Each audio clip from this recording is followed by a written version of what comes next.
Hello everybody, this is JT Productions and welcome back to another preview and prediction video. Today I'll be doing the Utah State Aggies. Last season Utah State went 11-3, 7-2 in the Mountain West with a Mountain West championship win against San Diego State in a blowout. They also beat Oregon State in the Jimmy Kimmel LA Bowl. That's weird to say, just because it's fairly new. It's named after a guy that's a talk show host. Anyways, they had losses on the season to Boise State, BYU, and Wyoming late in the season. So, I mean, give or take, they had wins against Washington State early in the season, Air Force, Hawaii, and San Jose State. So, not a bad season. Now, question is, what do my notes say about them? Well, Blake Anderson, their coach from last year, is in his second season at Utah State. The main question for them is, can they protect their Mountain West title? That is the big question. Well, what does their roster look like? Well, quarterback, you have Logan Bonner, back from last year, graduate. Running back, you have Calvin Tyler Jr., another graduate. Wide receivers, you have Justin McGriff, redshirt senior. You have graduate transfer Brian Cobbs coming in from Maryland. Xavier Williams, redshirt junior transfer, coming in from Alabama. And Terrell Vaughn, junior transfer, coming in from Ventura College. The offensive line, you have a graduate redshirt junior, graduate redshirt senior, and a redshirt senior. So pretty veteran on the offensive line, all things considered. Not bad. Tight end, you have Brock Lane, a redshirt sophomore. The offense looks pretty good for Utah State. So, what about their defense? Well, they have a redshirt junior in Byron Vaughns. You have a redshirt junior transfer, Daniel Grezekiak, I guess is how you say it, from Nevada.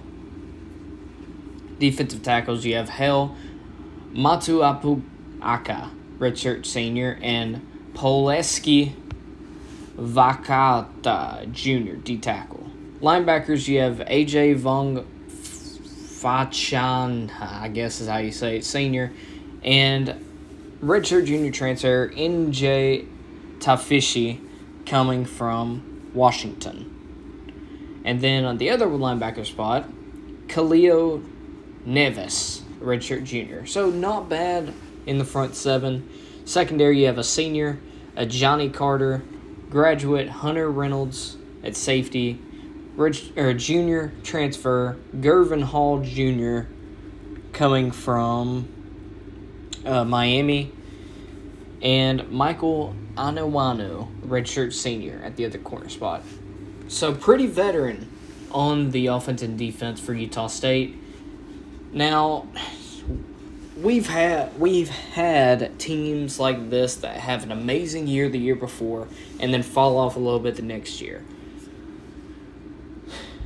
So the question is, will that happen to Utah State? Well, the only way to figure that out is to jump right into it. Week 0, you have UConn coming to Logan to take on the Aggies. You should win this game easily. UConn is not, in any circumstance, should, become a powerhouse in a year. So you should win this game easily. You're 1-0 before going on the road to Alabama at Tuscaloosa to take on the Crimson Tide. You're not winning this game. Alabama is going to have third stringers that will be able to handle you easily. Then you take on Weber State, and you should win that game too. You're 2-1 going into your first bye week. Coming out of it, you play UNLV. Running right through these, UNLV, they're kind of in perpetual rebuild mode right now. You should win that game. Then you get a big road game going on the road to Provo. This is going to be a difficult game for Utah State. It's kind of the other in-state rivalry.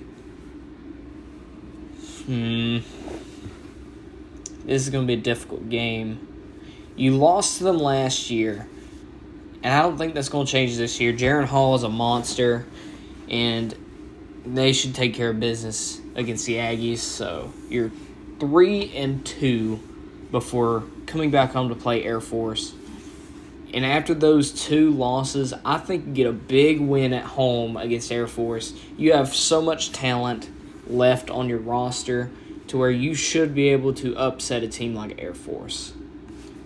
So now you're 4-2. Then you go on the road to Colorado State. You should win that game easily. Colorado State's in a rebuild right now after Mel Tucker's fiasco. Then after that, you go on the road to Wyoming. Have I been misspeaking all along? Yes, I have. Colorado State wasn't Mel Tucker. Anyways, they're still not a good team. I'll figure it out in a little bit. Then you go on the road to Wyoming, and they're going to be a physical team, but I do think you're a better team than them, so you should get the win. So now you are 6-2 going into your second bye week. Looking pretty good. You have 2 non-conference losses, and you're right in the race for the Mountain West title. Coming out of your bye week, you play New Mexico. You should win that game easily.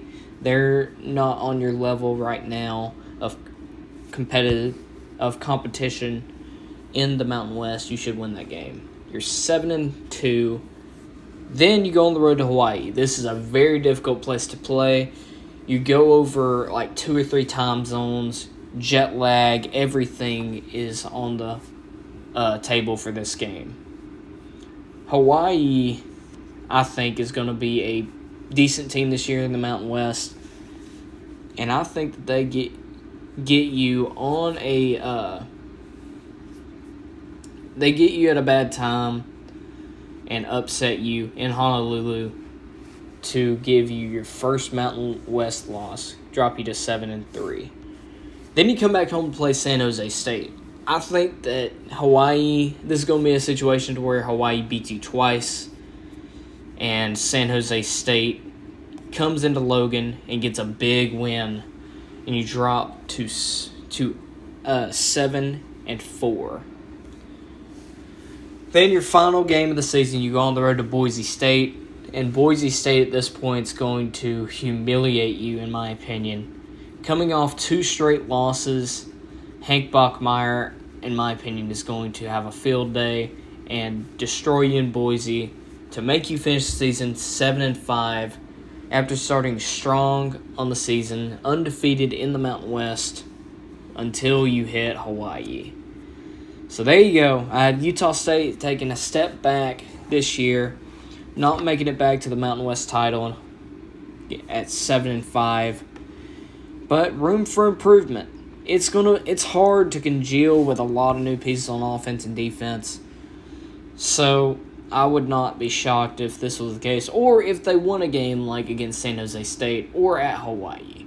So anyways, thank you all so much for watching. I hope you all enjoyed, and Go Dogs.